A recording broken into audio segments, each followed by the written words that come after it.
আচ্ছা, আশা করি আপনারা ভালো আছেন। আমরা তো গত ক্লাসে আমরা লিংক এবং লিস্ট করছিলাম। লিংক লিস্ট, তারপর box model, height, width, padding, margin, border, এগুলো আমরা শিখছিলাম। তো আজকে শিখবো হলো যে টেবিল। টেবিলের পরে এখানে ডিসপ্লে ছিল, সেই ডিসপ্লে নিয়েও আমি গত ক্লাসে কথা বলছিলাম। যেমন ডিসপ্লে ব্লক করা, ডিসপ্লে ইনলাইন করা, ইনলাইন ব্লক করা, হ্যাঁ, display flex, display table, display table header, table footer, বিভিন্ন ধরনের ডিসপ্লে আছে, সেই জিনিসগুলো আমরা শিখব। তারপর আছে এখানে ম্যাক্স উইড, তারপর পজিশন আছে। এখানকার মানে এতদিন পর্যন্ত আমরা সিএসএস এর যেই জিনিসগুলো শিখছি, এগুলো আমাদের হলো যে টেক্সট পারপাস লাগে, অথবা কোনো সেকশনকে একটা হাইট উইড বর্ডার দেওয়া, অথবা একটা লেখাকে বড় করা ছোট করা, এই ধরনের অনেক ধরনের কাজের জন্য আমাদের গত যেগুলো কাজ করছি এগুলো লাগে। কিন্তু পরবর্তীতে এই যে কাজগুলো আছে, যেমন ডিসপ্লের কাজ, অথবা ম্যাক্স উইডের কাজ, অথবা পজিশনের কাজ, ফ্লোরের কাজ, এই অপাসিটির কাজ, এই কাজগুলো হচ্ছে যে সবচেয়ে বেশি লাগে আমাদের যে কোনো কাজ করার ক্ষেত্রে। বিশেষ করে পজিশনটা লাগবেই, তারপর ডিসপ্লে লাগেই, ফ্লোট লাগে, হ্যাঁ, আর তারপর হচ্ছে শুডো এলিমেন্ট যেগুলো আছে, শুডো ক্লাস আছে, অপাসিটি আছে, এই জিনিসগুলো সবচেয়ে বেশি লাগে। তারপরের যেই কাজগুলো আছে, এগুলো হলো যে সবগুলোর কম্বিনেশনে নিচের দিকের এই কাজগুলো করা মোটামুটি। তো ইনশাল্লাহ আমরা আর 2টা ক্লাস করলে আমাদের সিএসএস মোটামুটি শেষ হবে। তারপরে আমরা হলো যে ওয়েব ডিজাইন কিভাবে করে, পিএইচডি টু এইচটিএমএল, সেটা আমরা শিখব। তো হতাশ হওয়ার কোনো দরকার নেই, আর 2 দিন হলেই হয়ে যাবে। আগামীকালকেও শেষ হইতে পারে, নাও হইতে পারে। তো আজকে আমরা শিখবো হলো যে টেবিল, মানে টেবিলের কিছু কাজ আছে, মানে আমাদের পূর্বের যেগুলা কাজ আমরা শিখছি সেই কাজগুলো তো আমাদের আছেই। ওই কাজগুলো ছাড়াও আমাদের টেবিলের জন্য 2-1টা হয়তো কোডিং আলাদা থাকে। সেই কোডিংগুলোর জন্য আমাদের কোড করতে হবে, সিএসএস লিখতে হবে। যেমন এখান থেকে আমি একটা টেবিল লিখে নিই।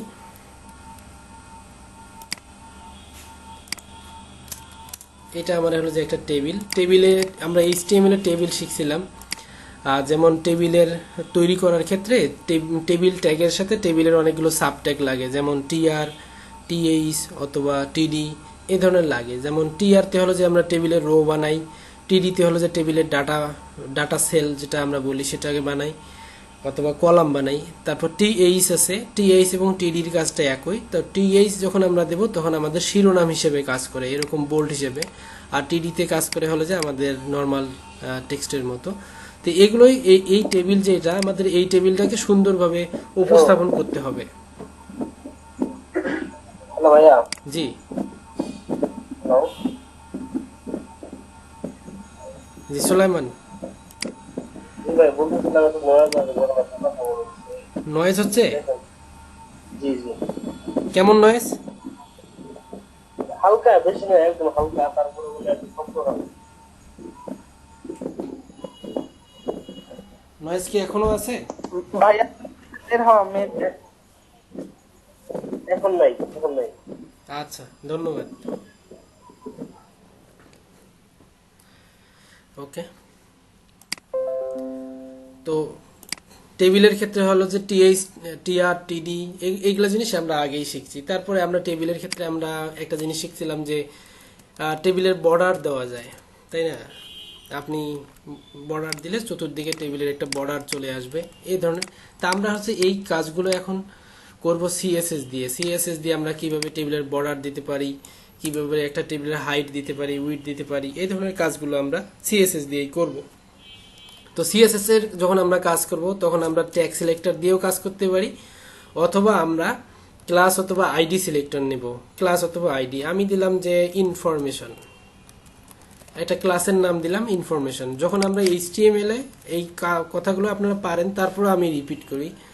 যখন আপনারা এইচটিএমএল এ ক্লাস নেই তখন আমাদের সিএসএস এর ক্ষেত্রে কি লিখতে হয়, ডট দিয়ে ক্লাসের নামটা লিখতে হয়, তাই না? তো যেমন আমরা যদি এখন আমি বলি যে চতুর্দিকে আমি বর্ডার দেব, বর্ডার দিলে আমরা এইচটিএমএল এ যেরকম লিখছিলাম শুধুমাত্র যে বর্ডার টু, সিএসএস এর ক্ষেত্রে আপনি শুধুমাত্র বর্ডার টু লিখলে আসবে না, এখানে লেখা লাগবে কি বর্ডার লেখার পর আমরা যেই বর্ডার নিয়ম জানি যে কত পিক্সেলের বর্ডার হবে, বর্ডারের স্টাইল কি হবে এবং বর্ডারের কালারটা কি হবে সেটা আমাদেরকে বলে দিতে হয় এরকম করে। তো এই যে চতুর্দিকে এই বর্ডারটা চলে আসছে, ঠিক আছে। তো এখানে আবার আপনি যদি বর্ডারে যখন কাজ করবেন তখন হলো যে এই বর্ডারের সাথে আর একটা প্রপার্টি যোগ করতে হয়, সেটাকে বলা হয় বর্ডার কলাপস। কলাপসটা দিতে হয় যে বর্ডার কলাপস এটা দিলে আপনার যে বর্ডার গুলো আছে এখানে আপনার চতুর্দিকে পেডিং মার্জিন এরকম যেগুলো এলোমেলো থাকে সেগুলোর থেকে চলে যাবে। তারপরে হলো যে আপনার প্রত্যেকটা যে রো আছে সেই রো গুলোকে আপনার বিভিন্ন ধরনের বর্ডারিং করার দরকার হইতে পারে, যেমন রো গুলোকে বর্ডার করা, তারপর টিডি গুলো আছে সেই টিডি গুলোকে বর্ডার করা, এরকম বিভিন্ন ধরনের আমাদের বর্ডার দরকার হবে। তখন আপনি যদি এখানেই কমা দিয়েও লিখতে পারেন যে টিডি, শুধুমাত্র টিডি গুলোতে বর্ডার চলে যাবে, এই যে টিডি গুলোতে এরকম বর্ডার যাবে। আপনি যদি বলেন যে টিআর, তাহলে শুধুমাত্র টিআর এ বর্ডার চলে যাবে। এরকম প্রত্যেকটা জিনিসকে আপনি আলাদা আলাদাভাবে বর্ডার করতে পারবেন। আমি শুধুমাত্র রো গুলোকে বর্ডার করলাম। এখন আপনি যদি এরকম দেন যে কলাপস কথাটা দেন নেই, কলাপস কথাটা আপনি দেন নেই, তখন কিন্তু আপনার যেই টিডির ভিতরে যে বর্ডার গুলো আছে এগুলো কাজ করবে না। মানে এই টেবিলের ক্ষেত্রে এই বর্ডার কলাপস এটা আছে স্পেশালি এই টেবিলের জন্যই কাজ করে। এই প্রপার্টিটা বর্ডার কলাপসটা আপনি যদি এই প্রপার্টিটা ব্যবহার না করেন তাহলে আপনার বর্ডারগুলো পুরোপুরি কাজ করবে না, যদি আপনি এই বর্ডার কলাপস না করেন। যেমন আমি মুছে দিলাম, তাহলে আমাদের শুধুমাত্র চতুর্দিকে বর্ডারগুলো দেখা যাচ্ছে, কিন্তু মাঝখানে যে টিআর এর মধ্যে যে আমি বর্ডারটা দিছি এই টিআর এর বর্ডারটা শো করাচ্ছে না। অথবা টিডি যখন আমি দেব সেই টিডির বর্ডারগুলো এরকম এই যে শো করতেছে, কিন্তু টিডিতে শো করাচ্ছে কিন্তু টিআর এ শো করাবে না যদি আপনি কলাপস না দেন। আর টিডিতেও যদি আপনি বর্ডারটা দেন কলাপস না ইউজ করে, তাহলে এগুলো হচ্ছে একটা করে ঘরের মতো, এই যে ছকের মতো চলে আসছে। কিন্তু যখনই আপনি এরকম করে কলাপস দিবেন, যখন কলাপস দিবেন এই বর্ডারটা একদম সিঙ্গেল একটা বর্ডারের মতো হয়ে যাবে, এরকম সুন্দর একটা বর্ডার হয়ে যাবে। তো এই টেবিলের ক্ষেত্রে এই প্রপার্টিটা খুবই ব্যবহার হয়। যখন আপনাকে টেবিলের কাজ করতে হবে তখন আপনি এই প্রপার্টিটা অবশ্যই ব্যবহার করবেন। এই টেবিলে এটা ব্যবহার না করলে বাকিগুলো তেমন ভালো আপনাকে আউটপুট দিবে না। আপনি এই টিডির যে সিএসএস গুলো এখানে এটাতেও লিখতে পারেন, অথবা যদি আপনি চান যে না আমি আলাদা একটা ক্লাস নেব, তখন আপনি এরকম করে ইনফরমেশন, এটা হলো যে আমাদের টেবিলের ক্লাস, এই টেবিলের আন্ডারে আমাদের টিডি হলো যে একটা ট্যাগ, সাব ট্যাগ আছে, সেই সাব ট্যাগ আপনি দিতে পারেন। যেমন আমি এখানে দিছি হলো যে টিডি দিছি এবং টিএইচ দিছি। তা আমার টিডির ক্ষেত্রে আমার এই ডিজাইনগুলো আসছে, কিন্তু প্রথমে যে ফার্স্ট নেম এবং লাস্ট নেম আছে সেগুলোকে আমি আবার পাইতেছি না। তখন আপনাকে যেটা করতে হবে যে এরকম করে সিএসএস গুলো, যেমন টিডি আমাদের একটা কলাম তৈরি করে, সেম ভাবে আমাদের টিএইচও কলাম তৈরি করে। আপনি দুইটাই এরকম কমা দিয়ে দিয়ে আমরা গ্রুপ সিলেক্টর লিখতে পারি, এরকম কমা দিয়ে দিয়ে, যদি আরো অনেকগুলো থাকে সেগুলো আমরা কমা দিয়ে দিয়ে লিখতে পারবো, তখন আমাদের সবগুলোতেই আসবে। তো এই বর্ডার দেওয়ার নিয়মটা মূলত সবগুলোর থেকে আলাদা। তো এখানে একই আর কি, জাস্ট হলো যে এখানে যে প্রপার্টিটা ব্যবহার করা হয় এটা হচ্ছে যে কলাপস, ঠিক আছে। তো আমাদের একটা ধরেন যে আমাদের এখানে বর্তমানে রো আছে 3টা, আমার এখানে একের অধিক আমি রো দিলাম, এরকম অনেকগুলো রো আছে। আপনি চাইলে টেবিলের হাইট দিতে পারবেন, উইডথ দিতে পারবেন, যেগুলো সিএসএস এ আমরা দেই। যেমন উইডথ দিলাম যে 800 পিক্সেল, তাহলে এই হচ্ছে যে প্রশস্তর দিক দিয়ে একটু বড় হয়ে গেল, অনেক বড় হয়ে গেছে 800 পিক্সেল, আমরা 400 দিই, যে এরকম, ঠিক আছে। আপনি যদি চান যে আমার এরকম আমাদের ডিজাইন দরকার হতে পারে যে প্রথমের যে রোটা আছে এই রোটাতে এক ধরনের কালার হবে, এই রোটাতে আরেক ধরনের কালার হবে, এই রোটাতে আরেক ধরনের, মানে এটা বলা এরকম বলতে পারি আমরা যে আমাদের যেই রো গুলো ইভেন নাম্বারের এবং যেই রো গুলো অড নাম্বারের এগুলাকে আমরা আলাদা আলাদা ভাবে কালার করতে চাই, ব্যাকগ্রাউন্ড কালার দেওয়া অথবা টেক্সট কালার দেওয়া, বিভিন্ন ধরনের দরকার হতে পারে। তার জন্য কিছু সুডো ক্লাস ব্যবহার করা হয়। যেমন সেটা হচ্ছে যে এরকম, এটা হচ্ছে টেবিল ক্লাসের রো। এই রোটাতে আপনি চাইল্ড ধরবেন, এগুলাকে চাইল্ড বলা হয়। যেমন এটা একটা চাইল্ড, ফার্স্ট চাইল্ড, এটাকে সেকেন্ড চাইল্ড, এটাকে থার্ড চাইল্ড, এটাকে ফোর্থ চাইল্ড, হ্যাঁ, মানে এই প্যারেন্টের চাইল্ড এটাকে আমরা প্যারেন্ট ডিপ বলি, তারপর এগুলোকে আমরা চাইল্ড ডিপ বলি, তাই না? এই টিআর এর চাইল্ড আবার হচ্ছে যে টিএইচ। সেরকম আপনি এরকম চাইল্ড ধরতে পারেন যে এনটিএইচ চাইল্ড, এটাকে বলা হয় সুডো ক্লাস বলা হয় এনটিএইচ চাইল্ড। এই এনটিএইচ চাইল্ডের ক্ষেত্রে আপনি এখানে আবার বলে দিতে পারেন 1 নম্বর চাইল্ড, 2 নম্বর চাইল্ড, 3 নম্বর চাইল্ড, এরকম করে আপনি বলতে পারেন এনটিএইচ চাইল্ড। আবার এরকমও আপনি দিতে পারেন, এই এনটিএইচ চাইল্ডে যদি এরকম দেন তাহলে আপনাকে কাজ করতে হবে, যেমন আমি দিলাম ব্যাকগ্রাউন্ড দেব 00A0FF, এরকম আমি একটা NTSL 3, এই যে 3 নাম্বার যে রোটা আছে 1 2 3, এই 3 নাম্বার রোটাতে আমার একটা ব্যাকগ্রাউন্ড কালার চলে আসছে, তাই না? আপনি যদি চান যে না আমি প্রথমটাতে দিতে চাই, তাহলে আপনাকে এখানে লিখতে হবে NTH চাইল্ড 1, প্রথমটাতে আসছে। এইরকম আপনি যদি চান যে না আমরা যদি NTH চাইল্ড বা দেখি এখানে অন্য কোনো কিছু দেওয়া যায়, হ্যাঁ দেওয়া যায়, ওটাকে বলা হয় first child, FIRSTCHILD, first child বলা হয়, এটাকে প্রথমেরটা ধরে নেয়। তা চাইল্ড হিসেবে আপনার 3 ধরনের আপনি চাইল্ড লিখতে পারবেন।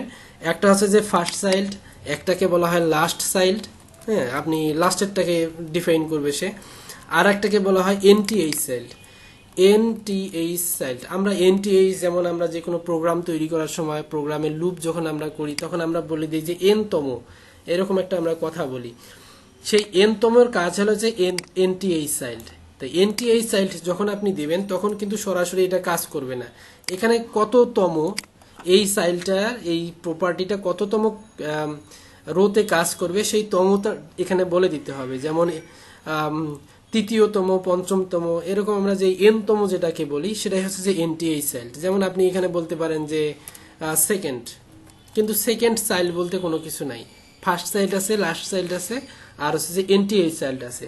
এই NTH child, first child, last child এগুলো হচ্ছে খুবই ব্যবহার হবে আমাদের কাজের সময়, খুব ব্যবহার হবে, ঠিক আছে?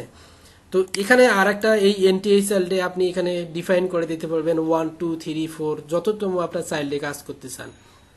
আর একটা এখানে দিতে পারবেন ইভেনগুলোকে বলা হয় এই রোয়ের যেগুলো হচ্ছে যে জোড় সংখ্যক, ইভেন মানে জোড়, যেগুলো হচ্ছে যে জোড় সংখ্যক রো সেগুলোকে ও কালার করবে। এই যে জোড় সংখ্যক রো যেগুলো আমাদের আছে সেগুলোকে ও কালার করছে। আর একটাকে বলা হয় অড। এখানে যদি এনটিএইচ চাইল্ড অড, যখন এখানে অড দিবেন এটা হচ্ছে যে বিজোড় সংখ্যক, সেই বিজোড়গুলোকে ও কালার করবে। যেমন আমি বিজোড় সংখ্যকটাকে লাল কালার করব, এই লাল। এনটিএইচ চাইল্ড হচ্ছে যেটা আমরা ইভেন লিখছি সেটা হচ্ছে জোড় সংখ্যক, আর যেটা আমরা এনটিএইচ চাইল্ড অড লিখছি সেটা হচ্ছে যে জোড় সংখ্যক। অনেক সময় আমাদের ইভেন এবং অড মানে কি এটা আমরা অনেক সময় ভুলে যাই, যে অনেকে হঠাৎ করে জিজ্ঞাসা করে যে ইভেন নাম্বার এবং অড নাম্বার, আমাদের মাঝে অনেক সময় খটকা এসে যায় যে ইভেন মানে জোড় না বিজোড়, অথবা অড মানে জোড় না বিজোড়, এটা আমরা অনেক সময় বলতে পারি না। যেমন আমার ক্ষেত্রেই হয় যে ডাইন হাত এবং বাম হাত, ডাইন হাত বুঝি বাম হাত বুঝি, কিন্তু লেফট অ্যান্ড রাইট বললে আমি অনেক সময় কনফিউশন হয়ে যাই যে লেফট অ্যান্ড রাইট বললে লেফট হাত কোনটা, রাইট হাত কোনটা, এটা আমি এখনো কনফিউশনে পড়ে যাই অনেক সময়। তো এখানে ইভেন এবং অড, জোড় এবং বিজোড় সংখ্যা বোঝার একটাই সলিউশন এবং টেকনিক আছে, সেটা হলো যে ইভেন কথাটাতে 4টা অক্ষর আছে, 4টা লেটার আছে, তার মানে এটা হচ্ছে জোড় সংখ্যক। আর অড এই বানানটা হচ্ছে যে 3টা লেটার, তার মানে এটা হচ্ছে বিজোড়, ঠিক আছে? একদম সিম্পল একটা বিষয়। ইভেন এবং অড এখানে 3টা আছে, তার মানে এই বিজোড়, আর ইভেন 4টা আছে, ওটা হচ্ছে যে জোড় এবং বিজোড়। আর এখানে আমরা যেটা নতুন শিখলাম টেবিলের ক্ষেত্রে, সেটা হলো যে বর্ডার যদি আমরা দেই, সেই বর্ডারের ক্ষেত্রে টেবিলে অবশ্যই বর্ডার কলাপস এই প্রপার্টিটা লাগবে।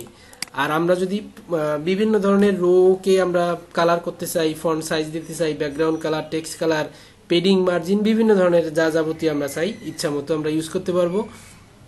সেগুলাকে যদি আমরা স্পেশালি কোনো একটা টিয়ারকে আমরা ধরতে চাই, তাহলে আমাদেরকে লিখতে হবে এনটিএইচ চাইল্ড, এখানে লিখতে হবে আমাদের কততম, যেমন পঞ্চম, ষষ্ঠ, সপ্তম, দ্বিতীয়, তৃতীয়, এরকম লিখতে হবে। আর আপনি যদি চান যে না শুধুমাত্র আমি লাস্টেরটাকে চাই, তাহলে লিখতে হবে লাস্ট চাইল্ড। যদি বলেন যে না আমি প্রথমটাকে চাই, তাহলে লিখতে হবে ফার্স্ট চাইল্ড। এখন কথা আসতে পারে যে ভাই ফার্স্ট চাইল্ড লাস্ট চাইল্ড লিখলে, যেহেতু আমার এনটিএইচ চাইল্ড এখানে ইভেন অড অথবা 1 2 3 লিখলেই হয়, তাহলে আমি ফার্স্ট চাইল্ড লাস্ট চাইল্ড কেন লিখবো? ভাই এটা আপনার উপর নির্ভর, আপনি যেটা লিখতে খুব ভালোবাসেন সেটাই লিখবেন। কিন্তু যেহেতু আমাদের এনটিআই চাইল্ড লেখাতে এখানে অনেকগুলো আরো এক্সট্রা 6টা লেখা লাগতেছে, যেমন 6টা লেটার, যেমন ফার্স্ট ব্র্যাকেট 2টা আছে, আবার অক্ষরটা এখানে লেটার আছে 4টা, মানে টোটাল 6টা। এই 6টাও যদি আমাদের কম্পিউটার কম্পাইল করার সময় একটু হলো যে টাইম নেবে, আপনি সেজন্য হলো যে একটু শর্ট করে ফার্স্ট চাইল্ডটা লিখে দিবেন, মানে আপনার যখন যেটা দরকার সেটাই আপনাকে লিখতে হবে, কিন্তু সবই জানতে হবে মোটামুটি। তাছাড়া আপনি যেগুলো জিনিস শিখছেন অলরেডি, যেমন পেডিং দেওয়া, পেডিং হলো যে 5 পিক্সেল, তারপর ফন্ট সাইজ দেওয়া, এই যে পেডিং আমি দিলাম, ফন্ট সাইজ দেওয়া, তারপর টেক্সট ডেকোরেশন দেওয়া, টেক্সট ওভারলাইন আন্ডারলাইন যেগুলো আমরা দিছিলাম সেই জিনিসগুলো, লেটার স্পেসিং দেওয়া, এগুলো সবগুলো আপনি এখানে অ্যাপ্লাই করতে পারবেন। মূলত টেবিলের ক্ষেত্রে এইটাই সবচেয়ে বেশি ব্যবহার করা হয়, এই এটা লাগবেই, বর্ডার কলাপস এই প্রপার্টিটা। আর হলো যে এই আমি যেটা এনটিআই চাইল্ড দেখাই দিলাম, এনটিআই চাইল্ড, তারপর ফার্স্ট চাইল্ড লাস্ট চাইল্ড, এগুলো হলো যে আমাদের ইউএল এলআই যেগুলো আছে আমাদের, আমরা লিস্ট শিখছিলাম গত ক্লাসে, সেই লিস্টের ক্ষেত্রেও আপনি এই ফার্স্ট চাইল্ড লাস্ট চাইল্ড এগুলো ব্যবহার করতে পারেন, অথবা এনটিআই চাইল্ড এটা ব্যবহার করতে পারেন। হ্যাঁ, এগুলো আমাদের সব জায়গায় লাগবে, এই এনটিআই চাইল্ড এবং ফার্স্ট চাইল্ড লাস্ট চাইল্ড, এই জন্য এটা খুবই খুবই মনে রাখতে হবে। ঠিক আছে, তো এই গেল হলো যে টেবিল বিষয়ে আলোচনা। টেবিলে তেমন আর নিচের দিকে তেমন কোনো কিছু নাই, আর যেগুলো জিনিস আছে এগুলো আপনারা পাবেন। আমি ততগুলো আর না দেখাই, যদি নিচের দিকে কেউ আর কোনো কিছু না বোঝেন আমাকে সরাসরি বলবেন যে আমি এইটা বুঝিনি, আমি সেক্ষেত্রে আপনাদেরকে বলে দেব। উপরে যতগুলো সিএসএস আমরা শিখছি সবগুলো আমরা টেবিলে অ্যাপ্লাই করতে পারবো। ঠিক আছে, যেহেতু আমি দেখাইলে আপনাদের আবার সময় বেশি লাগবে, একটু বোরিং লাগে, এই জন্য আমি না দেখাই। তারপরে আসি হলো যে ডিসপ্লে। ডিসপ্লের কাজেই হলো যে প্রদর্শন করা, আপনি একটা জিনিসকে প্রদর্শন করতে চাচ্ছেন অথবা চাচ্ছেন না, এই কাজটা আমরা করব। অথবা প্রদর্শন যখন আপনি করবেন, একটা রোতে মানে একই সারিতে একটা আপনার আইটেম থাকবে নাকি অনেকগুলো আইটেম থাকবে, এই ধরনের কাজগুলো করার জন্যই আমাদের ডিসপ্লের কাজ, ডিসপ্লে প্রপার্টিটার কাজ। ঠিক আছে, ডিসপ্লে মানে হলো যে কি প্রদর্শন করা, আপনি কোনো কিছু ডিসপ্লে করাই দিচ্ছেন, যেমন মোবাইলের দোকানে মোবাইল ডিসপ্লে করা থাকে, এই ধরনের কাজগুলো। যেমন আমার এই টেবিলটা আমি করছি, টেবিলটাকে যদি আমি বলি যে এটা আমি এখন আর ব্রাউজারে প্রদর্শন করব না, তখন আমরা এইচটিএমএল এ কি করতাম, এখানে হয়তো কমেন্ট করে দিতাম যে এইটা আর আমাদের তখন আর ব্রাউজার এটাকে শো করাবে না, এখানে আর শো করাবে না, তাই না? তো এই কাজটা হলো যে আমরা করব না, আমরা এটাকে কমেন্ট হিসেবে চাচ্ছি না, জাস্ট এটা শো করাবে না, সবকিছুই থাকবে, জাস্ট শো করাবে না। তার জন্য আমাদের যেটা করতে হয়, ডিসপ্লে যে প্রপার্টিটা ওইটাকে ব্যবহার করতে হয়। যেমন ডিসপ্লে, যেমন নান, এটা ডিসপ্লে নান, নান মানে হলো যে শো করাবে না, এই ডিসপ্লেটা শো করাবে না। ঠিক আছে, তা ডিসপ্লে আর একটা হলো যে আপনি উপরে লিখছেন নান, আবার কোনো জায়গায় দেখবেন যে এরকম ব্লক দেওয়া আছে, তা ব্লকের কাজ হলো যে শো করানো, শো, এই যে ডিসপ্লে এখানে ব্লক শো করাচ্ছে। ঠিক আছে, এখানে তো ডিসপ্লে ব্লক এবং নান এর আরো অনেকগুলো কাজ আছে। যেমন হলো যে নানের কাজ হলো যে যদি কখনো আপনার প্রদর্শন করাইতে না চান সেক্ষেত্রে শুধুমাত্র নান ব্যবহার হবে, তাছাড়া অন্যান্য ক্ষেত্রে আর হবে না। যেমন আমাদের একটা ট্যাগ আছে, যেমন স্প্যান ট্যাগ, যেমন আমি স্প্যানে লিখলাম যে হোম, এখানে স্প্যান, এখানে কয়েকটা আমি স্প্যান ট্যাগ লিখছি, এই স্প্যান ট্যাগগুলোতে আমি হোম লিখছি, যা কিছু আপনার যা যাবতীয় লেখার এরকম লিখবো। এগুলোকে দেখেন পাশাপাশি অবস্থান করতেছে, হোম হোম হোম হোম, এগুলো পাশাপাশি অবস্থান করতেছে। তার মানে এই ট্যাগগুলো হচ্ছে যে ইনলাইন টাইপের, আমি এর আগে বলছিলাম যে ইনলাইন টাইপের ট্যাগ এগুলো, এবং ইনলাইন ব্লক বলা হয় এগুলাকে, একই লাইনে অবস্থান করে এই ট্যাগগুলো।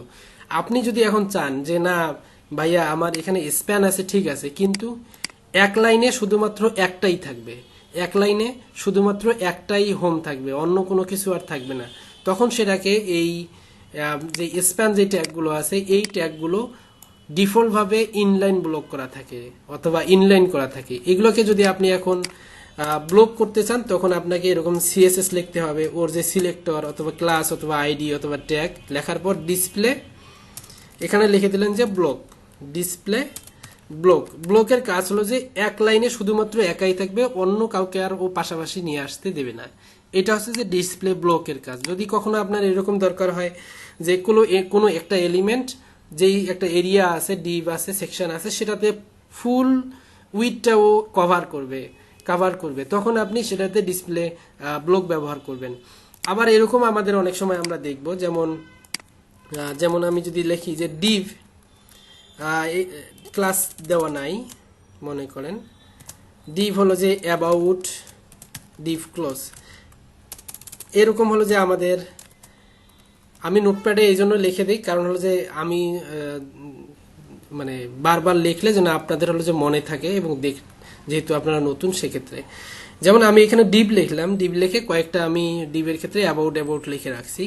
যেমন প্রথম অবস্থায় আমাদের কি ছিল, এই স্প্যানের ক্ষেত্রে হলো যে এই হোম কথাগুলো একই লাইনে ছিল, তো ওটা আমি স্প্যানে লিখছিলাম। এখন আমি লিখলাম কিসে, ডিভে লিখলাম। ডিভে লেখার পর যখন আমি রিফ্রেশ দিব, দেখেন এই অ্যাবাউট কথাগুলো কিন্তু একই লাইনে আসে নাই, এগুলা কিন্তু নতুন নতুন লাইনে আসছে। এই যে দেখেন অ্যাবাউট পুরো এরিয়াটা ওর জন্য, অ্যাবাউট পুরো এরিয়াটা ওর জন্য। এই অ্যাবাউটের ক্ষেত্রে দুইটা ট্যাগের দুই ধরনের মিনিং আছে। এই স্প্যান ট্যাগটা হচ্ছে যে ইনলাইন টাইপের ব্লক, ব্লক ইনলাইন, আর ডিপটা হচ্ছে যে আমাদের ব্লক টাইপের। ডিসপ্লেটা হলো যে ব্লক টাইপের, মানে ওই এরিয়ায় ও আর অন্য কাউকে আসতে দেবে না। এই যে এখানে যদি আমরা ইনস্পেক্ট করি, তাহলে আমরা দেখতে পাবো এই যে পুরো এরিয়াটা ও নিয়ে নিছে, কিন্তু স্প্যানের ক্ষেত্রে, স্প্যানে যখন আপনার ডিফল্ট থাকবে, তখন শুধুমাত্র টেক্সট ততটুকুই ও নিয়ে নেবে। এখন আমাদের যদি এরকম ডিপ যেই ট্যাগটা আছে, অথবা H1 H2 অথবা প্যারাগ্রাফ, এগুলা যে আছে, এগুলা ডিফল্ট ভাবে আমাদের ডিসপ্লে ব্লক থাকে। এগুলোকে কিভাবে আমরা ইনলাইনে নিয়ে আসতে পারি, সেই জন্যই আমাদের এই ডিসপ্লে এই প্রপার্টিটা ব্যবহার করতে হবে। যেমন ডিসপ্লের যেই ডিপ আমাদের যেটা আছে, এই ডিপটাকে আমরা যদি পাশাপাশি নিয়ে আসি, তার সেক্ষেত্রে আমরা এরকম ডিসপ্লে প্রপার্টিটা ব্যবহার করতে পারবো। ইনলাইন দিলে আমাদের এইটা পাশাপাশি চলে আসবে, এই যে পাশাপাশি চলে আসছে, ঠিক আছে। আবার আপনি যদি এটাকে ইনলাইন ব্লক লেখেন, সেটাও চলবে, BLOCK। ইনলাইনের থেকে ইনলাইন ব্লক এই প্রপার্টিটা, ভ্যালুটা বেশি ব্যবহার করা হয়। ইনলাইন ব্লক এটা বেশি ব্যবহার করা হয়। আর যদি আপনি বলেন ইনলাইন ব্লক হলে যে পাশাপাশি নিয়ে আসতেছে, এটা পাশাপাশি নিয়ে আসতেছে, আপনি এখানে আবার লিখতে পারেন ডিসপ্লে নান লিখলে কি হবে, সবগুলোই হিডেন হয়ে যাবে, মানে শো করাচ্ছে না, ঠিক আছে। এখানে গেল যে ইনলাইন এবং inline block, display inline block, এই জিনিসগুলো ডিসপ্লে এগুলো আপনারা মোটামুটি হয়তো এখন বুঝছেন, যা মনে হয় না যে আপনাদের কোনো সমস্যা আছে। তার পরবর্তীতে আসি, এখানে আরো অনেকগুলো ডিসপ্লের বিষয়ে আছে। তো ডিসপ্লের বিষয়ে থাকার পরও আর একটা জিনিস আমি করাই, সেটা হলো যে এরকম, যেমন আমরা একটা ডিপের ভিতরে অনেকগুলো ডিপ আমরা করছিলাম, সেটাকে আমরা বক্স মডেল বলছিলাম। যেমন আমি একটা দিলাম যে প্যারেন্ট ডিপ, আমি এটার নাম দিলাম। এই ডিপের ভিতরে আমার আরো দুইটা ডিপ আছে, এরকম ডিপ ক্লাস দিলাম যে চাইল্ড ডিপ, এটার নাম দিলাম চাইল্ড ডিপ। আচ্ছা, চাইল্ড ডিপ 1, আরেকটার নাম দিলাম চাইল্ড ডিপ 2। এর আগে যে আমরা ডিপগুলো করছিলাম, সেগুলো হচ্ছে যে চাইল্ডের ভিতরে আবার চাইল্ড করছিলাম, এখানে করছিলাম। এবারেরটা কিন্তু না, দুইটা চাইল্ডে আলাদা আলাদা আছে, ঠিক আছে। তো এখানেও আমরা ডিসপ্লের এই কাজ করব। যেমন আমি যদি এখন ডিপটা কেটে দেই, ডট প্যারেন্ট, এখানে হলো যে আমি একটা দিলাম যে উইথ দিলাম যে 500 পিক্সেল, হাইট দিলাম 500 পিক্সেল, ব্যাকগ্রাউন্ড দিলাম যে 00A0FF, এটা আমার একটা ব্যাকগ্রাউন্ড। এই যে এটা আমার একটা ডিপ, এই যে এই ডিপটাকে আমি দুইটা ভাগে ভাগ করব। কিভাবে? এই প্যারেন্ট যে ডিপটা আছে, এখানে আবার চাইল্ড দুইটা ডিপ আছে, যেমন একটা চাইল্ড 1 চাইল্ড 2, ঠিক আছে। এই চাইল্ড 1 চাইল্ড 2, যেমন আমি যদি চাইল্ড 1 এর জন্য আমি এখন কোড করব, যেমন উইথ দিলাম যে ফুল উইথ হবে, ওটার যত ছিল 500 পিক্সেল, এর হাইট হবে অর্ধেক, 500 অর্ধেক হলো যে 250 পিক্সেল, 500 অর্ধেক 250 পিক্সেল, এটা হলো যে 250। আর প্যারেন্ট চাইল্ড 2 হবে 250। ব্যাকগ্রাউন্ড একটা কালার দেই, দিলাম যে রেড কালার, তাহলে এটা মূলত আমাদের এরকম আসবে। ঠিক আছে, উইথ 500 পিক্সেল না দিয়ে আমি পার্সেন্টেজ দিয়ে দিছি। এই যে অর্ধেকটা আসছে। নিচে আমি আর একটা ডিপ দেব, সেটার নাম হলো যে চাইল্ড 2। এখানে আমাদের HTML এ অলরেডি লিখছি, এটা হচ্ছে যে হলুদ কালারের ব্যাকগ্রাউন্ড, এই যে হলুদ কালার। এখন এরকম আমাদের অনেকগুলো কাজ থাকতে পারে, অথবা আপনাদের কাজ করার ক্ষেত্রে লাগবে যে আপনার এরকম ডিফল্ট ভাবে একটা কাজ করা আছে, অথবা কেউ আপনাকে একটা কাজ করে দিয়ে দিছে, সেটা হলো যে একটা হেডার আছে, এরকম উপরে একটা সেকশন আছে, নিচে একটা সেকশন আছে, কিন্তু আপনার কোনো না কোনো ভাবে এই হলুদটাকে উপরে দরকার আর লালটাকে নিচে দরকার, এরকম আপনার দরকার হবে বিভিন্ন সময়ে। বিশেষ করে যারা ওয়েব ডিজাইন করছেন অলরেডি এবং রেসপন্সিভ করছেন, রেসপন্সিভের ক্ষেত্রে এরকম থাকে যে লেফটে টেক্সট আছে ডেস্কটপে, লেফটে টেক্সটের রাইটে আপনার একটা ইমেজ আছে। এখন আপনি মোবাইল ভার্সনে গিয়ে বলতেছেন যে না, আমার ইমেজটা আগে শো করাবে আর টেক্সটটা পরে শো করাবে। এই ধরনের অনেক কাজ দরকার হয় আমাদের অনেক সময়। যেমন এটার ক্ষেত্রে আমি যদি বলি যে আমার কোনো ধরনের HTML এর যে এই যে সেকেন্ড ডিপটাতে আমার হলুদ ছিল, আমি হলুদ এখানে আমার এরকম করে হলুদটাকে উপরে নিয়ে যাব না, ডিপ 2টাকে আমি উপরে নিয়ে যাব না। হ্যাঁ, এখানে তো আমি জাস্ট উপরে নিয়ে গেলাম, আমি উপরে নিয়ে যাব না। CSS এর মাধ্যমে আমি কিভাবে এই হলুদটাকে উপরে নিয়ে যেতে পারি এবং রেডটাকে নিচে নিয়ে আসতে পারি, এই ধরনের আমাদের কাজ করতে হবে। তো এই কাজটাকেও আপনাকে ডিসপ্লে দিয়েই করতে হবে, এই কাজটাও আপনাকে ডিসপ্লে দিয়েই করতে হবে। তা ডিসপ্লে দিয়ে যখন আপনি করবেন, তখন আপনাকে যেটা করতে হবে সেটা হলো যে প্রথমে যে ডিপটা আছে প্যারেন্ট ডিপ, আমাদের ডিপগুলো তো ডিফল্ট ভাবে ডিসপ্লে ব্লক থাকে, তাই না, ডিসপ্লে ব্লক থাকে। তা প্যারেন্ট যে ডিপটা আছে সেই প্যারেন্ট ডিপটাকে আপনার বলতে হবে, প্যারেন্ট যে ডিপটা এই আপনি ইনস্পেক্ট করে এখানে লিখতে পারবেন জাস্ট দেখার জন্য। এখানে লিখতে হবে ডিসপ্লে টেবিল, ডিসপ্লে টেবিল লিখতে হবে প্যারেন্ট ডিপটাকে।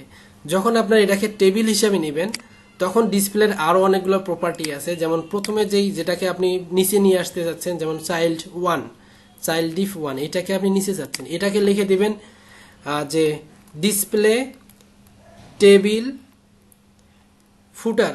এই যে ডিসপ্লে টেবিল ফুটার গ্রুপ, এই যে এখানে দেখেন ডিসপ্লে টেবিল ফুটার গ্রুপ, এই CSS-টা দিতে হবে। এগুলো অনেক সময় W3 স্কুলে এখানেই পাবেন না, এদের রেফারেন্সে পাবেন। এই যে ডিসপ্লে টেবিল ফুটার গ্রুপ, যখন আমি ফুটার গ্রুপ লিখলাম, এটা অটোমেটিক নিচের দিকে চলে গেছে আর হলুদটা উপরে চলে গেছে। আর নিচের যেটা আছে, নিচের যে হলুদটা আছে, এটাকে আবার লিখতে হবে ডিসপ্লে টেবিল হেডার গ্রুপ। একটাকে বলা হবে টেবিল ফুটার গ্রুপ, একটাকে বলা হবে টেবিল হেডার গ্রুপ। ঠিক আছে, যখন আপনি হেডার গ্রুপ এবং ফুটার গ্রুপ দেবেন, তখন আপনার এই ডিসপ্লেগুলো সোজাসুজি কাজ করবে। তো ডিসপ্লে টেবিল, টেবিলটা সরাসরি এখানে শো হচ্ছে না, হাইট। আচ্ছা, তো এই ধরনের হলো যে আমাদের কাজ যখন আরো মেইন যে কাজগুলো করব আমরা, সেই সময় এগুলোর বেশি দরকার হবে, যে ডিসপ্লে টেবিল হেডার গ্রুপ এবং ডিসপ্লে টেবিল ফুটার গ্রুপ। হেডার গ্রুপ এবং হেডার গ্রুপের কাজ হলো যে এটাকে আপনার নিচে নিয়ে যাবে আর ফুটারেরটাকে আপনার উপরে নিয়ে যাবে। এই হেডার গ্রুপ ফুটার গ্রুপ, এই যে হলুদটা আমাদের প্রথমে নিয়ে আসছে। তো এইগুলো হলো যে এখানে কোনো কন্টেন্ট নাই, এই জন্য কন্টেন্টগুলো না থাকার কারণে আমাদের ডিপগুলো হলো যে ইনভিজিবল হয়ে যায়। তো আপনার ডিসপ্লের কাজ হলো যে মূলত এগুলোই, আপনাকে ইনলাইন করা অথবা একই লাইনে করা অথবা কোনোটাকে হিডেন করে দেওয়া, এরকম। তারপরে আছে যে আমাদের weight, max weight. Max weight আমরা উপরে শিখছিলাম শুধুমাত্র উইট, এই যে এখানে বক্স মডেলের ক্ষেত্রে ছিল আমাদের উইট, আর এখানে শুধুমাত্র আছে আমাদের ম্যাক্স উইট, মানে সর্বোচ্চ উইট। আর যেহেতু ম্যাক্স উইট লেখা আছে, তার মানে ম্যাক্স হাইটও আছে। আপনি ম্যাক্স উইট এবং ম্যাক্স হাইট দুইটাই ব্যবহার করতে পারবেন। তো ম্যাক্স উইট এবং ম্যাক্স হাইট দুইটার মধ্যে তফাৎটা কোথায় অথবা পার্থক্য কি, সেটা আমরা দেখব। যেমন আমার এখানে লেখা আছে কি প্যারেন্ট ডিপ, এই প্যারেন্ট ডিপটাতে আমার এখানে CSS লেখা আছে, তাই না, CSS লেখা আছে। আমি এখানে লিখে দিলাম যে 800 পিক্সেল, উইট লিখে দিলাম 800 পিক্সেল, হাইট দিলাম যে 200 পিক্সেল, এরকম। উইট 800 পিক্সেল এবং হাইট 200 পিক্সেল, মোটামুটি এটা এরকম। এগুলোকে যদি আমরা মাঝখানে নিয়ে যেতে চাই, সেগুলোর জন্য তো আমরা জানি যে একটা ডিপকে মাঝামাঝি নিয়ে গেলে আমরা মার্জিন ব্যবহার করতাম, যে মার্জিন লেফট রাইটে অটো, যদি দুইটা মার্জিন কাজ ব্যবহার করি তাহলে প্রথমেরটা কাজ করে টপে এবং বটমে, আর পরেরটা কাজ করে লেফট এবং রাইটে, অটোমেটিক মাঝখানে নিয়ে আসছে, তাই না? এই যদি আপনি ফিক্সড এখানে উইথ বলে দেন, এখানে 800 পিক্সেল উইথ বলে দেন, ঠিক আছে, তখন এটাকে যখন আপনি ছোট বানাবেন, এরকম ব্রাউজারটাকে ছোট করবেন, এরকম করে ছোট করবেন অথবা মোবাইলের জন্য করবেন, নিচের দিকে দেখবেন এখানে এখানে একটা স্ক্রোল বার চলে আসছে, এই যে এখানে স্ক্রোল বার চলে আসছে। যদি আপনি শুধুমাত্র উইথ ব্যবহার করেন এটা রেসপন্সিভ হবে না, হ্যাঁ রেসপন্সিভ হবে না। তো এই জন্য যেখানে আপনার এরকম বড় কোনো উইটের দরকার, তখন আপনি কি করবেন, এখানে ম্যাক্স কথাটা বলে দিবেন, মানে সর্বনিম্ন 1 পিক্সেল থেকেও ও সর্বোচ্চ 800 পিক্সেল পর্যন্ত নিবে, মানে সর্বোচ্চ 800 পিক্সেল পর্যন্ত নিবে। তখন আপনি এই নিচের দিকে যে আমাদের একটা স্ক্রোল বার ছিল এটা কিন্তু আর নাই, এই স্ক্রোল বারটা আমাদের আর নাই যদি যখন আপনি ম্যাক্স কথাটা ব্যবহার করবেন। এখন আপনি এটাকে যত ছোটই করেন না কেন ওই ছোট হয়ে যাবে, হ্যাঁ আর ছোট হচ্ছে না, হয় না এটা। আপনি ইনস্পেক্ট করেও এখানে এই যে মোবাইল ভার্সন এখান থেকেও আপনি ছোট করতে পারবেন, এই যে এখান থেকে এই যে অনেক ছোট হয়ে যাচ্ছে, তাই না, অনেক ছোট করতে পারবেন। আপনি এখানে যেহেতু ম্যাক্স কথা আছে, ম্যাক্স সর্বোচ্চ 800 পিক্সেল, আপনি এখানে মিনিমাম একটা উইথ বলে দিতে পারবেন যে সর্বনিম্ন হলেও ও 400 পিক্সেল থাকবে। একটা হচ্ছে যে সর্বোচ্চ 800 পিক্সেল পর্যন্ত আপনি উইথ নিতে পারবেন, আর একটা হচ্ছে সর্বনিম্ন 400 পিক্সেল পর্যন্ত ও নিয়ে নেবে, ঠিক আছে। তো সর্বনিম্ন এটা। তো এখানে হলো যে ইমুলেটরও আমাদেরকে ছোট করাই দিচ্ছে। তো যখন আপনি ডিজাইন করবেন তখনও সর্বনিম্ন 400 পিক্সেলের মধ্যেই নিবে। এটা হচ্ছে যে ম্যাক্স উইথ এবং ম্যাক্স মিনিমাম উইথ। আপনি ম্যাক্স এবং মিন এগুলোর কাজ করা হবে যখন আমাদের কোনো পিএইচডি ডিজাইন করব, এগুলো যখন আমাদের কন্টেইনার কোনো দরকার হবে, যে একটা কন্টেইনার নেব, সেই কন্টেইনারগুলো আপনি অবশ্যই এখন বুঝবেন না, হয়তো আর একটা ক্লাস পরে আপনি বুঝবেন। আচ্ছা, তারপরে আছে হলো যে আমাদের পজিশন। পজিশন এখানে হলো যে 5 ধরনের আছে। একটা হলো যে স্ট্যাটিক, একটা রিলেটিভ, একটা ফিক্সড, একটা হচ্ছে যে অ্যাবসোলিউট আসছে, আর একটা হলো যে স্টিকি। আমাদের ডিফল্ট ভাবে থাকে হলো যে এই স্ট্যাটিক, এই পজিশনটা ডিফল্ট ভাবে থাকে। আর আমাদের সবচেয়ে বেশি ব্যবহার করা হবে পজিশন রিলেটিভ, পজিশন ফিক্সড এবং পজিশন অ্যাবসোলিউট। বিশেষ করে পজিশন রিলেটিভ এবং অ্যাবসোলিউট এই দুইটা প্রপার্টি আমাদের খুবই লাগবে, এই দুইটা প্রপার্টির ভ্যালু খুবই লাগবে। পজিশন ফিক্সডটা আমাদের খুব কমই লাগবে, স্ট্যাটিক তো আমাদের ডিফল্ট ভাবেই থাকবে। তো এগুলো আমাদের কখন লাগে, এগুলো আমাদের কাজ পারপাসে বেশি খুবই ভালো বোঝা যায়। যেমন আমার এইটা একটা ডিপ, এই ডিপটার ভিতরে আমার আরো দুইটা ডিপ ছিল, যেটা আমরা দেখি। এই যে এখানে আমি চাইল্ড দুইটা ডিপ নিয়ে নিয়েছিলাম। একটা ডিপ হলো লাল আর একটা হচ্ছে যে সবুজ। আপনি যদি কখনো এরকম দরকার হয় যে সবুজটাকে, এই সবুজ ডিপটাকে লাল ডিপের উপর ওভারল্যাপিং করবেন, সবুজ ডিপে কি হলুদ ডিপটাকে লাল ডিপের উপর ওভারল্যাপিং করবেন, যে সবুজটা লালের উপরে চলে আসবে। অথবা এরকম দরকার হতে পারে যে আপনি লাল যে ডিপটা আছে সেইটাকে আপনি এই হলুদের উপরে ওভারল্যাপিং করবেন। সেই ক্ষেত্রে আপনাকে ওই কাজগুলো করার জন্য আপনাকে পজিশন ব্যবহার করতে হবে। তো পজিশন ব্যবহার করার নিয়মটা হলো, যেমন আমি হলুদটাকে উপরে নিয়ে আসবো, লালটার উপরে হলুদটা থাকবে। তো যেটাকে আপনি উপরে নিয়ে আসবেন, অথবা আর যেটা হলো নিচে থাকবে, যেই ডিপটা আমার সবার নিচে থাকবে সেটাকে বলতে হবে যে পজিশন রিলেটিভ। পজিশন রিলেটিভ, যেমন এই আমার যেই লালটা আছে, এই লালটার উপরে এই হলুদটা থাকবে, তা লালটাকে আমি বলে দেবো যে পজিশন রিলেটিভ। আর নিচের যে হলুদটা ছিল সেটাকে আমি বলে দেবো যে পজিশন অ্যাবসোলিউট। একটা হলো যে পজিশন রিলেটিভ, পজিশন অ্যাবসোলিউট। শুধু এতটুকুই লিখলেই আমাদের হবে না, আপনি যখন এটা পজিশন অ্যাবসোলিউট দিবেন এটা অটোমেটিক উপরে চলে গেছে, অথবা কোথায় পজিশন রিলেটিভ, পজিশন অ্যাবসোলিউট। হ্যাঁ, তো এখানে আমাদের এটা হলো যে অটোমেটিক এখানে আসবে না। এখানে হলো যে আমাদের যেটা করতে হবে, এই প্রথমে যে ডিপটা আমরা এখানে বলছি যে পজিশন রিলেটিভ, পরেরটাকে পজিশন অ্যাবসোলিউট। প্রথমেরটাকে পজিশন রিলেটিভ যদি আপনি নাও দেন তাও হবে, কিন্তু অ্যাবসোলিউট যেটাকে দিছেন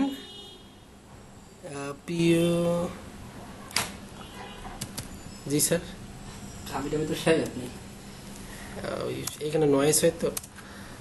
আচ্ছা, তো পজিশন ইউজ করলে যেটা আপনি ব্যবহার করবেন, যখন যেই ডিপটাতে আপনার অ্যাবসোলিউট থাকবে সেটাকে আপনি, আমরা যেরকম মার্জিন লেফট অথবা মার্জিন রাইট, তারপর মার্জিন টপ, এরকম করে শুধুমাত্র পজিশন যখন ব্যবহার করবেন তখন আপনি শুধুমাত্র টপ অথবা লেফট অথবা রাইট এই প্রপার্টিগুলো ব্যবহার করতে পারবেন। যেমন আমি বললাম যে টপ 0, এরকম করে সরাসরি হচ্ছে একদম 0 লেভেলে চলে গেছে।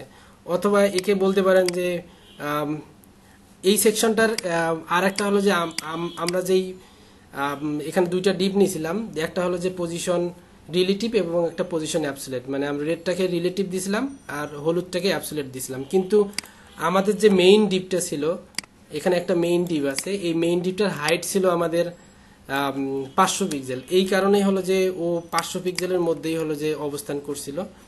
তো এইখানে হলো যে যখন আপনি হলো যে টপ অথবা বটম অথবা রাইট যে কোনো দিকে এই পজিশনে অ্যাবসোলিউট যে ডিপটা আছে একে হলো যে কোনো দিকে আপনি সহজেই মুভ করতে পারবেন। মুভ করা মানে আপনি যদি এরকম লেখেন যে পজিশন অ্যাবসোলিউট দেওয়ার পর টপ 0, তো একদম 0-তে চলে গেছে। আপনি যদি বলেন যে টপ থেকে আমি নিচের দিকে নামাই দেব, তখন এরকম করে নিচের দিকে টপ থেকে মাইনাস করে প্লাস করে দেওয়া। আপনি যদি বলেন যে লেফট থেকে আমি ওভারল্যাপিং করব, তখন লেফট থেকে আবার একে সরাই দেন, লেফট দিলেন যে 50 পিক্সেল, এরকম। এই যে ওভারল্যাপিং হচ্ছে আমাদের একটার উপর আর একটা হলো যে আমাদের ওভারল্যাপিং হচ্ছে। এখন এরকম দরকার হতে পারে যে লালটা উপরে থাকবে, এই সবুজটা আমাদের, এই হলুদটা আমাদের নিচে থাকবে। সেক্ষেত্রে এখানে আর একটা প্রপার্টি ব্যবহার করা হয়, সেটাকে বলা হয় জেড ইন্ডেক্স। জেড ইন্ডেক্স, আপনি যদি এটাকে বলেন যে জেড ইন্ডেক্স -1, শুধুমাত্র যার ইন্ডেক্স সবসময় বেশি থাকে সে উপরে থাকে। তো এখানে ডিফল্ট ভাবে 1 আছে, আর আমরা এটাকে জেড ইন্ডেক্স -1 বানাই দিলাম। এখন লালটা উপরে আছে, আমাদের হলুদটা নিচে গেছে। আবার যদি আপনি জেড ইন্ডেক্সটা এখান থেকে তুলে দেন, আবার হলুদটা আপনার উপরে আসছে, লালটা নিচে চলে গেছে। তো এরকম করে হলো যে আপনি যেটাকে পজিশন অ্যাবসোলিউট করবেন সেটাকে আপনি খুব সহজেই লেফট, টপ, রাইট, হ্যাঁ, বটম, এই ধরনের হলো যে অ্যালাইনমেন্টগুলো খুব সহজেই আপনি হলো যে এটাকে মুভ করাইতে পারবেন এই পজিশন অ্যাবসোলিউট দিলে। এটা আমরা এরকম করে আপনি ব্রাউজারে এখানেই ইনস্পেক্ট করে সিএসএস লিখে এটাকে কপি করে আবার আপনার যে সিএসএস এখানে আপনি বসাই দিতে পারবেন। অথবা যদি আপনি ওখানেও লেখেন তাও কোনো সমস্যা নেই। এই পজিশন, তো পজিশন অ্যাবসোলিউট অথবা রিলেটিভ যখন কাজ করবেন, যেই ডিপটাকে আপনার মুভ করা লাগবে, এদিক ওদিক মুভ করা লাগে, সেটাকে অ্যাবসোলিউট দিতে হবে। আর যে ডিপটার উপরে থাকবে সেটা হলো যে আমাদের রিলেটিভ থাকবে। যেমন রেড ডিপ অথবা প্যারেন্ট ডিপ যেটা থাকবে আপনার, সেই প্যারেন্ট ডিপটাকে আপনার রিলেটিভ করা লাগবে। আর চাইল্ড যে ডিপটা আছে সেটাকে আপনার অ্যাবসোলিউট করতে হবে। তো এই হলো যে পজিশন অ্যাবসোলিউট এবং রিলেটিভ। আর একটা আছে এখানে পজিশন ফিক্সড। পজিশন ফিক্সডের কাজ হলো যে আপনি যদি যখন কোনো এই ব্রাউজারটাকে মুভ করাবেন, তখন হলো যে এগুলা আপনার স্ট্যাটিকভাবে ফিক্সড হিসাবে ওখানে অবস্থান করবে, ও আর হলো যে নড়াচড়া করবে না। তো এই ফিক্সডের কাজটা হলো যে আপনারাই দেখে নেবেন, পজিশন ফিক্সড এবং স্টিকি। এটা একদম সিম্পল এগুলা কাজ। প্লাস হলো যে এই পজিশনের সবচেয়ে বেশি কাজ হয় আমাদের ওয়েব ডিজাইনের ক্ষেত্রে। ডিজাইনিংয়ের যত ধরনের ক্রিটিক্যাল যত ধরনের ডিজাইন হবে, সেই ডিজাইনের কাজগুলো পজিশন অ্যাবসোলিউট এবং রিলেটিভ এই দুইটা দিয়েই বেশি হবে।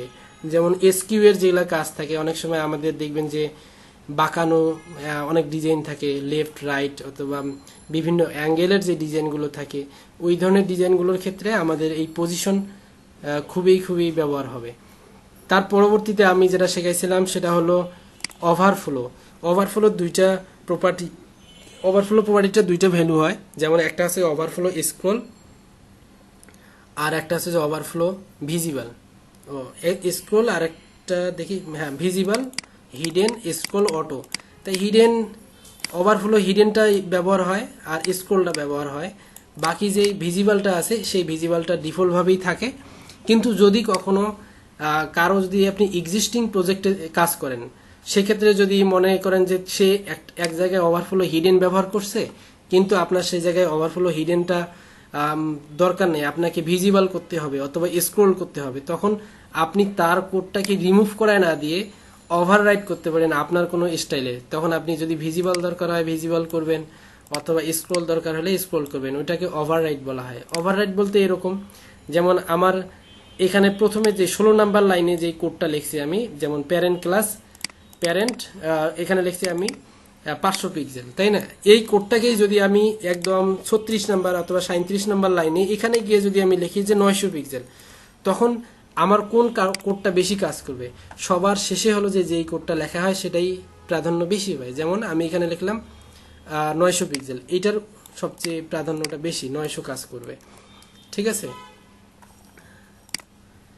এই 900, এই দেখেন এখান থেকে, কিন্তু আমার উপরে লেখা আছে, এখানে লেখা আছে 500 আর এখানে লেখা আছে 900, সবার শেষে যেটা থাকে সেটাই কাজ করে। এরকম হলো যে যদি কোথাও আপনার লেখা থাকে যে ওভারফ্লো হিডেন, কিন্তু আপনি তার ওই ক্লাসটা অন্য কোনো পেজের ক্ষেত্রে যদি সে এক্সটেন্ড করে লেখে, তাহলে তো আপনি যদি তুলে দেন তাহলে সব জায়গার থেকেই হিডেন ক্লাসটা উঠে গেল। কিন্তু আপনি যদি শুধুমাত্র একটা সেকশনের জন্য অথবা একটা পেজের জন্য ভিজিবল করার দরকার হয়, তখন ওই ক্লাসটাকে ওই পেজের একটা আইডি অথবা ক্লাস থেকে নিজস্ব, সেটা দিয়ে আপনি ভিজিবল অথবা হিডেন করতে পারেন।